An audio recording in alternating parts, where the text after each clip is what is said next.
Assalamualaikum warahmatullahi wabarakatuh. Saya Nurin Muhammad Daniel.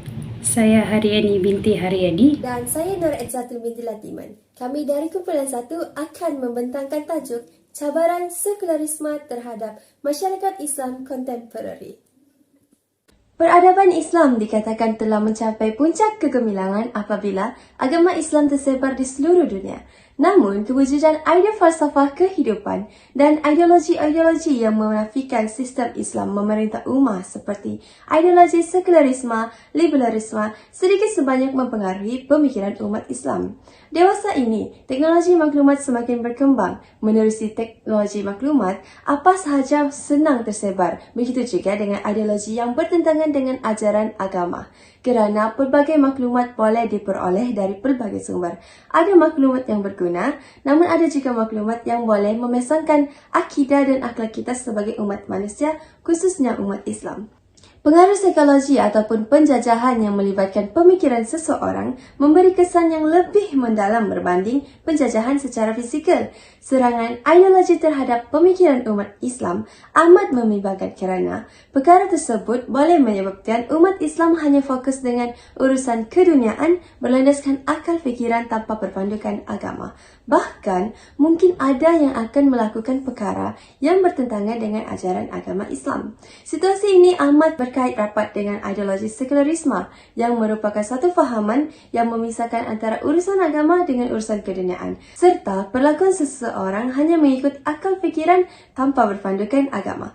Menerusi perbincangan kami akan membincangkan lebih lanjut mengenai fahaman sekularisme dan apakah cabaran-cabaran sekularisme terhadap masyarakat Islam kontemporari. Seterusnya, objektif kajian. Objektif bagi kajian kami adalah yang pertama, menerangkan asal-usul sekularisme dan penyebarannya di Malaysia. Kedua, menjelaskan ciri-ciri sekularisme daripada sudut pandang agama Islam. Ketiga, menilai cabaran sekularisme. Keempat, menjelaskan kesan ajaran sekularisme. Dan yang kelima, mencadangkan kaedah untuk menangani fahaman sekularisme. Seterusnya kita akan beralih kepada fakta dan analisa ataupun perbincangan. Definisi sekularisme. Istilah sekularisme sudah lama pun wujud sejak abad ke-19 lagi, iaitu diperkenalkan di negara barat iaitu Itali. Istilah sekularisme ini lahir daripada bahasa Latin iaitu seculum yang membawa dua pengertian, iaitu waktu yang menunjukkan sekarang ataupun kini dan juga menunjukkan lokasi iaitu lokasi sekarang, dunia ataupun duniawi. Secularism ialah daripada bahasa English yang membawa maksud the principle of separation of state from religious institution, yang membawa erti suatu berhubung dengan dunia nyata dan tiada berhubungan dengan unsur keagamaan. Penyokong dan mengikut bagi ideologi atau fahaman ini adalah dipanggil sebagai secularist dalam bahasa English. Menurut kajian seorang profesor iaitu Harvey Cox dari Harvard Divinity School menyatakan bahawa fahaman ideologi ini merupakan pembebasan manusia dari agama dan metafizik, peralihan dari alam lain ke alam lain. Dalam arti kata lain, secularism ialah suatu fahaman ataupun ideologi yang memisahkan urusan agama dan urusan duniawi dengan hanya menggunakan fikiran perlakuan akal fikiran sahaja tanpa berpandukan ajaran agama. Seterusnya, saya akan membincangkan tentang kewujudan dan asal-usul sekularisme. Zaman gelap berlaku di Eropah sekitar tahun 476 Masihi, di mana Eropah mengalami kemerosot dari segi ilmu pengetahuan, perdagangan dan pembandaran. Semasa zaman gelap, tiada pentadbiran yang berkesan dan gereja Katolik memiliki kuasa yang berpengaruh. Gereja merupakan institusi agama yang disegani oleh masyarakat sekeliling, terutamanya penganut agama Kristian. Di saat Eropah mengalami zaman kegelapan, dunia Islam sedang berkembang dari pelbagai aspek. Oleh itu, Eropah menjadikan dunia Islam sebagai rujukan ilmu. Namun, pihak gereja hanya memfokuskan kepada ilmu agama dan akhirat. Fahaman sekularisme wujud pada zaman gelap kerana penyelewengan dalam kalangan gereja yang mengetepikan nilai agama dan mengejar kekayaan dunia. Sebagai contoh, paderi menjual sijil Indulgence iaitu sijil pengampunan kepada orang ramai. Hal ini merasakan imej yang pernah dihormati satu ketika dahulu. Masyarakat merasakan kehidupan mereka dikongkong oleh pihak gereja sehinggakan mereka merasa ajaran sekularisme lebih membantu dan lebih sempurna berbanding ajaran agama yang dibawa oleh pihak gereja. Ajaran sekularisme menjadi lebih ketara pada zaman Renaissance. Zaman Renaissance bermaksud zaman pembaharuan semula selepas zaman gelap. Pada zaman Renaissance, berlaku pertemuan di antara budaya, bahasa dan agama. Kesannya berlaku perubahan dari segi sikap dan aliran pemikiran dalam kalangan masyarakat. Masyarakat pada zaman Renaissance mempunyai sifat ingin tahu yang sangat tinggi dan pemikiran mereka lebih kepada menyelesaikan masalah. Mereka berpendapat jika mereka terus berada di bawah penguasaan gereja, agama bakal membataskan pemikiran mereka sekaligus menyebabkan kemunduran dan tiada kebebasan. Hal ini sama seperti apa yang diramalkan oleh beberapa cendekiawan. Mereka mengatakan bahawa akan berlaku perubahan sikap terhadap nilai keagamaan dan demi mengelakkan masalah yang boleh mencabar masyarakat mereka, terutamanya masyarakat Kristian, fahaman sekularisme disesuaikan dengan agama Kristian dan akhirnya fahaman sekularisme dikatakan telah ada dalam kepercayaan kitab Injil. Di sini kita boleh lihat maruah agama telah diketepikan demi menyesuaikan fahaman sekularisme dengan keadaan semasa. Sejak itu, urusan agama dipisahkan dari urusan kerajaan. Jika kita lihat sejarah Malaysia, sebenarnya fahaman sekularisme telah diterapkan sejak penjajahan British lagi. Semasa sistem residen diperkenalkan selepas Perjanjian Pankor 1874. Berlaku perpisahan antara pentadbiran negara dan penguasaan raja dan sultan. Kesan daripada perjanjian tersebut, residen bertanggungjawab mentadbir negeri, manakala raja dan sultan hanya berkuasa dalam menguruskan hal-hal agama. Seterusnya, ciri-ciri sekularisme. Yang pertama, menghilangkan makna spiritual daripada alam kehidupan manusia.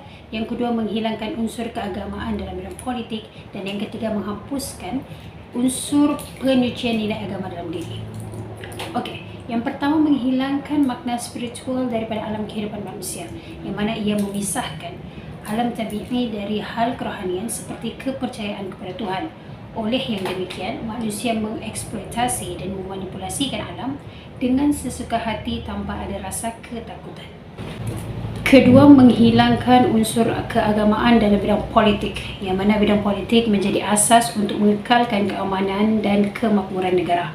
Hal ini berlaku hanya apabila pemimpin yang berkualiti dan bertanggungjawab dilantik. Namun, dengan adanya sekularisme, sesiapa sahaja boleh jadi pemimpin walaupun pada dasarnya tidak memiliki kelayakan dari segi kerohanian, akhlak dan juga akal.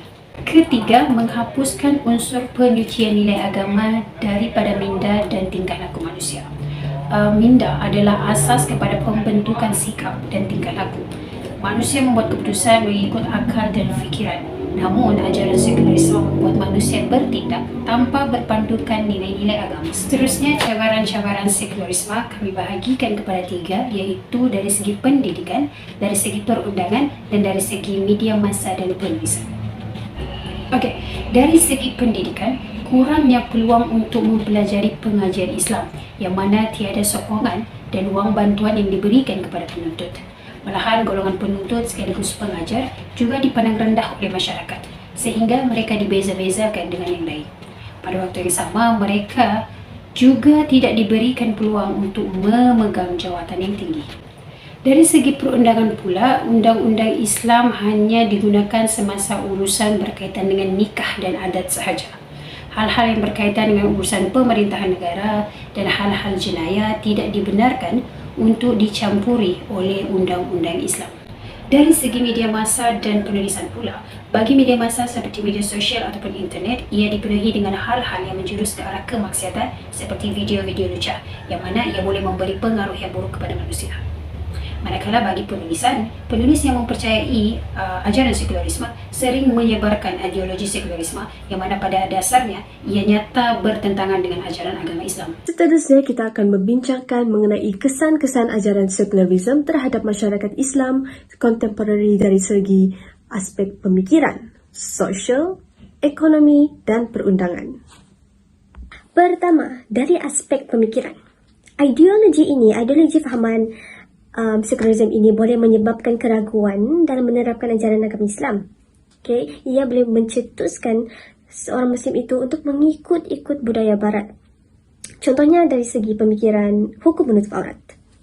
Seperti yang kita tahu, hukum menutup aurat bagi seorang Muslim adalah wajib seperti yang diperintahkan oleh Allah Subhanahu Wa Taala bagi lelaki dari atas pusat hingga ke bawah lutut, dan bagi perempuan pula semua anggota badan kecuali muka dan tapak tangan sahaja.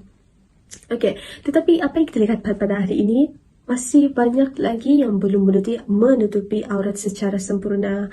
Walhal mereka tahu menutup aurat itu merupakan perkara yang wajib dilaksanakan oleh sebagai seorang Muslim. Dan mereka juga hanya menutup aurat secara sempurna apabila menghadiri majlis yang berkonsepkan keagamaan sahaja. Tetapi apabila menghadiri majlis yang tidak berkonsepkan keagamaan, mereka lebih gemar untuk berfashion berlebihan seperti mengikut budaya Barat yang lebih menonjol dan lebih seksi. Selain itu, pergaulan bebas antara lelaki dan perempuan juga berlaku dalam masyarakat Islam pada hari ini dan semakin berluasa demi hari demi hari.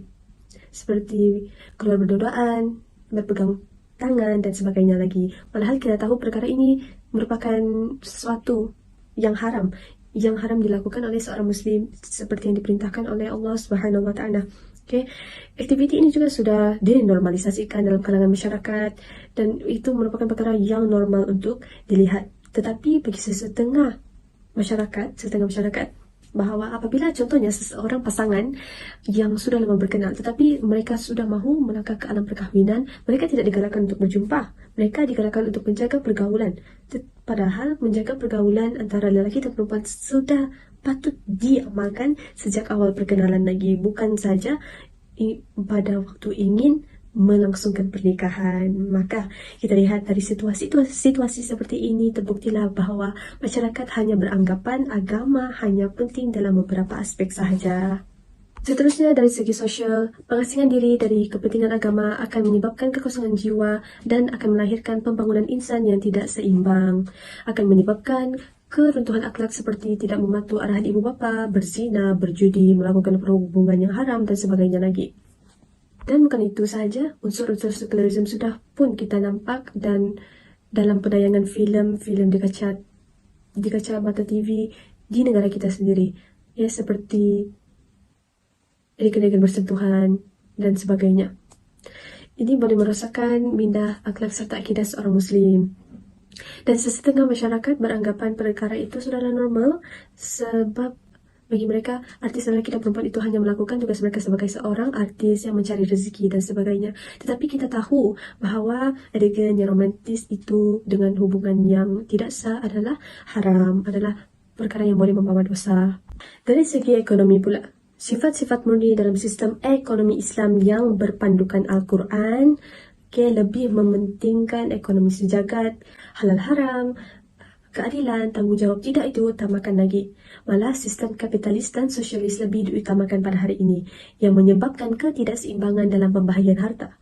Sistem ini mengamalkan amalan riba, mengenakan kadar bayaran bunga dalam pinjaman. Perkara ini sudah menjadi perkara yang biasa pada hari ini. Malah semua negara sudah pun mengamalkan sistem-sistem ini. Akhir sekali, dari segi perundangan, hukum hudud adalah ajaran Islam yang mengelakkan manusia untuk melakukan perbuatan yang menyalahi undang-undang. Tetapi di negara kita sendiri yang agama rasminya agama Islam tidak mengamalkan ajaran agama Islam ini. Kerana sesetengah masyarakat berpendapat bahawa hukum hudud tidaklah sesuai untuk diamalkan di negara kita kerana kita mempunyai berbilang kaum dan agama. Simpulannya, melihat dari kesan-kesan dari segi aspek pemikiran, sosial, ekonomi, perundangan, kita dapat lihat ajaran sekularisme ini sudah lama pun wujud dan sudah dinormalisasikan di kalangan masyarakat Islam kontemporari. Terdapat beberapa cara yang kami cadangkan untuk mengatasi ajaran sekularisme. Yang pertama, menuntut ilmu. Masyarakat Islam pada hari ini perlu kembali kepada asas utama, iaitu menuntut ilmu agar tidak mudah terpedaya dengan apa-apa konspirasi ataupun ideologi yang dibawa pada zaman moden ini. Dengan adanya ilmu pengetahuan, kita dapat membezakan perkara benar dan perkara yang salah. Seterusnya, menganjurkan program-program yang berkaitan dengan ilmu agama kepada semua orang tanpa mengira umur dan bangsa. Menerusi program tersebut, masyarakat dapat memahami Al-Quran dengan lebih baik dan mengamalkannya dalam kehidupan seharian. Program seperti ini juga dapat mengingatkan umat Islam agar tidak lalai dengan hal keduniaan sahaja. Seterusnya ialah menapis maklumat yang diperoleh terlebih dahulu.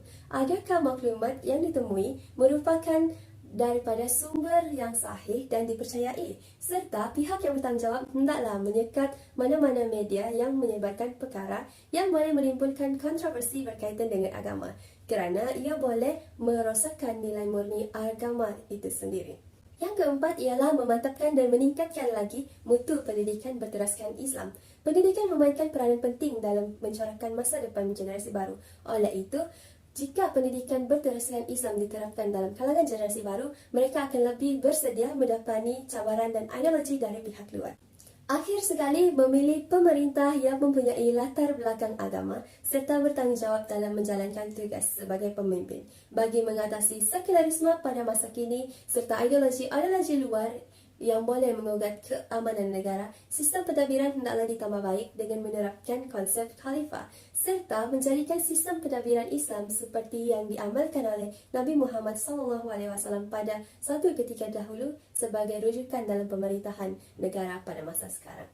Dan akhir sekali, jelaslah bahawa agama Islam sudah cukup sempurna dengan ajaran yang lengkap, dengan ajaran yang lebih sesuai digunakan dari zaman ke zaman. Dengan ajaran yang benar, jika semua negara mengamalkan ajaran agama Islam, sudah pasti seluruh dunia akan lebih aman dan diredai oleh Allah Subhanahu Wa Taala. Dan kita patut sedar bahawa fahaman sekularisme ini merupakan agenda barat untuk umat Islam menjauhi daripada agama Allah Subhanahu Wa Taala. Umat Islam haruslah sedar bahawa fahaman ini akan meruntuhkan adab dari segi rohaniah, jasadiah dan akhlakiah. Dan sudah tiba masanya untuk kita sebagai umat Islam memperhebatkan lagi strategi untuk mengatasi cabaran-cabaran sekularisme ini dengan kembali kepada Allah Subhanahu Wa Taala dengan agama yang benar, iaitu agama Islam. Sekian saja daripada kami. Terima kasih dan Assalamualaikum.